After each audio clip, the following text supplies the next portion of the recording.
আমরা এই সময়কার যে কৃষকদের সমস্যা, নির্বাচন গেল তারপরেও কিন্তু আমরা বিভিন্ন প্রোগ্রাম নিয়েছিলাম। তার ভিত্তিতে গত পরশুদিন আমাদের রাজ্য সম্পাদক মণ্ডলীর সভা অনুষ্ঠিত হয়েছে। সেই সভায় রাজ্যের এবং দেশের কৃষক আন্দোলনের পরিস্থিতি সম্পর্কে আমরা আলোচনা করি এবং এই আলোচনার বিষয়বস্তু নিয়ে আপনাদের কাছে আজকে আমরা উপস্থিত হয়েছি। এখানে আমাদের সম্পাদক মণ্ডলীর সদস্যরা আছেন, আমাদের প্রবীণ নেতা মতিলাল সরকার, আমাদের সহ সম্পাদক রতন দাস এবং আমাদের সম্পাদক মণ্ডলীর সদস্য সিদ্দিকুর রহমান। আমরা প্রথম যেটা, এরপরে এখন কৃষকদের ধান কেনা শুরু হয়েছে। ধান কিনছে হলো খারিফ মরশুম, এটাকে বলা হয়।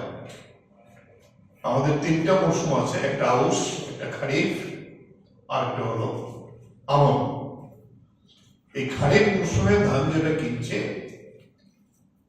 কেন্দ্রীয় সরকার ডিক্লেয়ার করেছে 23 টাকা করে, কিন্তু আমাদের রাজ্য সরকার দেখা গেল পুরনো যে রেট, এটা ডিক্লেয়ার হওয়ার পরেও 21 টাকা 83 পয়সাতে কিনছে। এটা আমরা তীব্র বিরোধিতা করি, প্রতিবাদ করছি।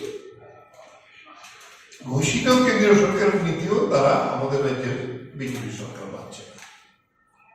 দ্বিতীয় যে প্রশ্ন, আমাদের কেন্দ্রীয় কমিটি থেকে ইতিমধ্যেই কেন্দ্রীয় সরকারকে জানিয়েছে, মূল যে দাবি 2014 সালে নরেন্দ্র মোদী স্বীকার করেছিলেন এমএসপির ক্ষেত্রে, মিনিমাম সহায়ক মূল্যের ক্ষেত্রে, যে উৎপাদন খরচের 50% সঙ্গে 50% হলে হবে। উৎপাদন খরচা মানে জমির খাজনা, জমি করতে যে কৃষকের পরিশ্রম, বীজ, সার, জলসেচ, সবগুলিকে ধরে যেটাকে বলা হয় কম্প্রিহেন্সিভ কস্টিং, C2, এইটার সঙ্গে আরো 50% যোগ করলে, এটা ডক্টর স্বামীনাথন একটি এগ্রিকালচার মার্কেটিং এর যে ফর্মুলা অনুযায়ী তিনি করেছিলেন, বিজ্ঞান ভিত্তিক, এটাকে সবাই গ্রহণ করেছিল। কিন্তু এটাতে আমরা দেখেছি প্রতি কুইন্টালে প্রায় 1000 টাকার উপরে কম হয়। তাই আমরা তার প্রতিবাদ করেছি। এই প্রতিবাদের পরেও এখানে রাজ্য সরকার সেটা মানছে না, তাই আমরা বলবো। দ্বিতীয়, গত বছর আমরা খাদ্যমন্ত্রীকে ডেপুটেশন দিয়েছিলাম, কারণ ধানটা কিনে খাদ্য মন্ত্রক, যে আমরা প্রতিটি ব্লকে যেতে পারি, উপজাতি এলাকাগুলি যেতে কামানো হয়। দেখা যায় এবারও তারা সেটা করছে না, আগের নির্দিষ্ট জায়গাগুলিতে এটা সেখানে করছে। এই প্রথম বিষয়। দ্বিতীয় বিষয়, আমরা আমাদের আলোচনা যেটা এসেছে, সামনে আমনের মরশুম আসছে, সারের প্রচন্ড উপলব্ধতা। বিএমডব্লিউ স্টোরের সামনে সাবসিডাইজ রেটে ইউরিয়ার দাম হলো 5 টাকা, এটা বাজারে বিক্রি হয় 15 টাকা 12 টাকা। পটাশ, সুপার ফসফেট, এই সারটাও লাগে চাষের এই সময়টাতে, দেখা গেল এগুলিও নেই, অপ্রতুলতা।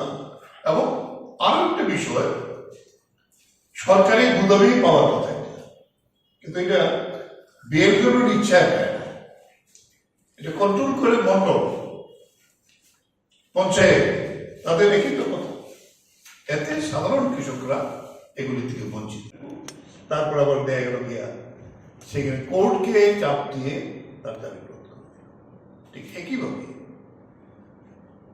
সম্প্রতি আমরা দেখলাম 14 বছর আগে তারা বক্তৃতা করেছিল, আমাদের বোকার জয়ী যে আন্তর্জাতিক খ্যাতি সম্পন্ন আমাদের লেখক অরুন্ধতী রায়, এবং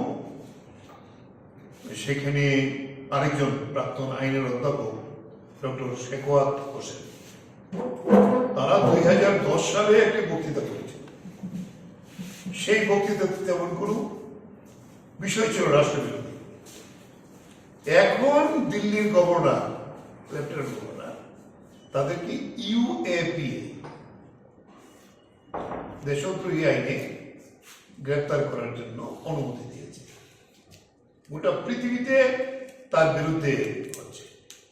আর এই একটা কি, এটা নরেন্দ্র মোদী বলে থাকে শহরের নকশা। তাতে এখন পর্যন্ত প্রায় 16 জন এরকম বিশিষ্ট ব্যক্তিত্ব ভারতবর্ষে যে মোদীর বিরোধী, বিজেপির বিরোধী কথা বলে, তাই তাদেরকে জেলে পুরে রেখেছে। এবং জেলে পুরে রাখলে কিছুদিন আগেও দেখা গেল যে একজন প্রাক্তন আমাদের দিল্লি বিশ্ববিদ্যালয়ের অধ্যাপক GM সাইবাবা 10 বছর জেল থেকে পড়ে কোর্ট তাকে বিনা কোনো ধারাতেই ছেড়ে দিয়েছে, অথচ তাকে কোনো ক্ষতিপূরণ দেওয়া।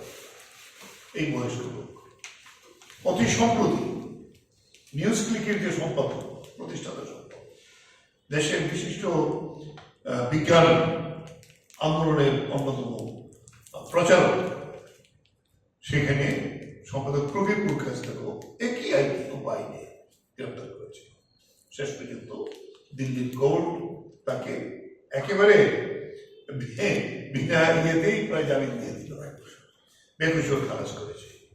এই যে বিরোধীদের কণ্ঠস্বরকে দাবি রাখার জন্য তার যে প্রচেষ্টা, এটা নরেন্দ্র মোদী আজকেও সেখানে করছে।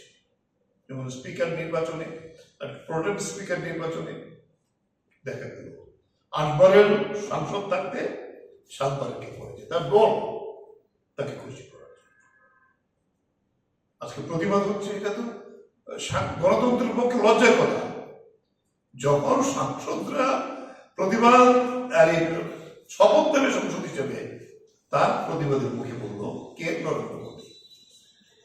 সর্বশেষ যে কথাটা আপনাদের বলবো, এই যে পরীক্ষার কেলেঙ্কারি, ডাক্তারি পরীক্ষা, চাকরির কেলেঙ্কারি, এই লোক প্রথম উপহার বিজেপি সরকার। এখন ইডি বলছে এটা আইওয়াচ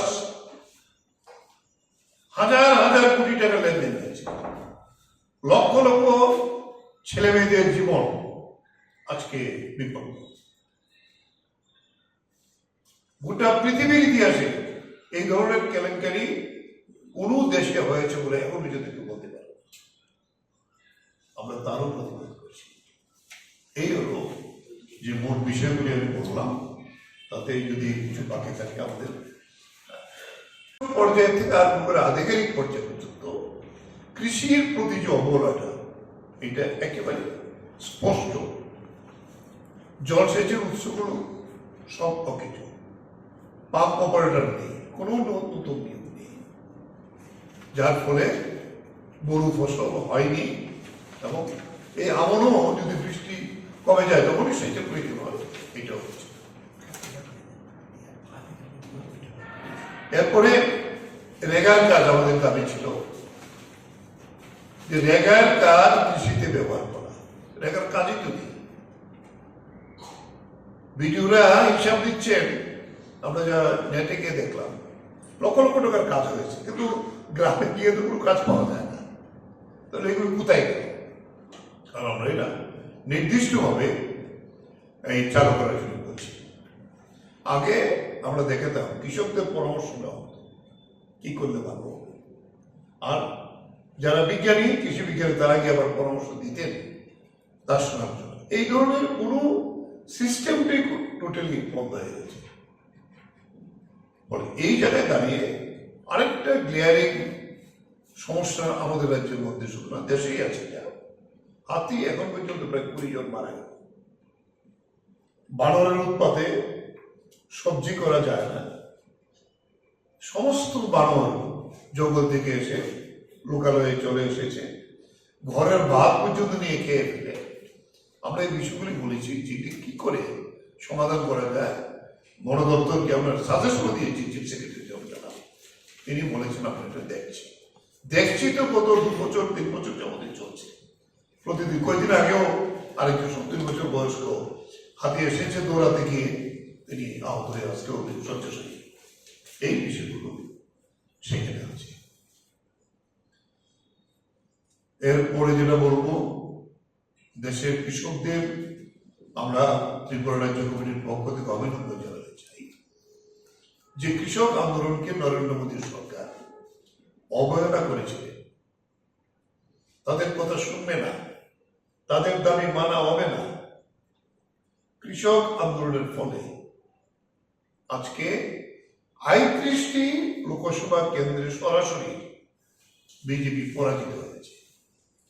সবচেয়ে যে গ্লেয়ারিং এক্সাম্পল উত্তরপ্রদেশে সবচেয়ে প্রতাপশালী বাউলি অজয় মিশ্র টেনি, যে 4 জন কৃষক এবং একজন সাংবাদিককে তার ছেলেকে দিয়ে খুন করেছিল, গাড়ি চালিয়ে মেরে ফেলেছিল। তাকে বলছিলাম তাকে গ্রেপ্তার করা হোক, তার বিরুদ্ধে কেস নেওয়া হোক, তার ছেলের বিরুদ্ধে কেস আছে। তাকে বলেছিল যে কে করে সে আবার ক্যান্ডিডেট পায়, তাকে পরাজিত করেছে। আমরা অত্যন্ত আনন্দিত যে মানুষ এর কথা না শুনলে এই জায়গাটা হয়। সেখানে আরো প্রায় 150টি আসনে কৃষক অধ্যুষিত যে এলাকা বিজেপি পরাজিত হয়েছে। এই যে বিষয়টা আমরা বলবো যে জনগণের এই কথাগুলো যদি অমান্য করা হয়, এই রাজ্যের বিজেপি সরকারকে বলবো আমরা মানুষ কিন্তু ঠিক আছে। এই জায়গায় আরেকটা বিষয় আমাদের কাছে এসেছে, এটা নরেন্দ্র মোদীর সাইজ ছোট হয়ে গেছে। 370 জায়গা 224, 400 পারের জায়গা 292, মাত্র 20টা আসনে সরকার আছে। কিন্তু বিজেপি এখনো বিরোধীদের সেখানে কণ্ঠ রোধ করার জন্য একের পর এক সিদ্ধান্ত এখনো নিচ্ছে, কেজরিওয়ালকে জামিন দিচ্ছে।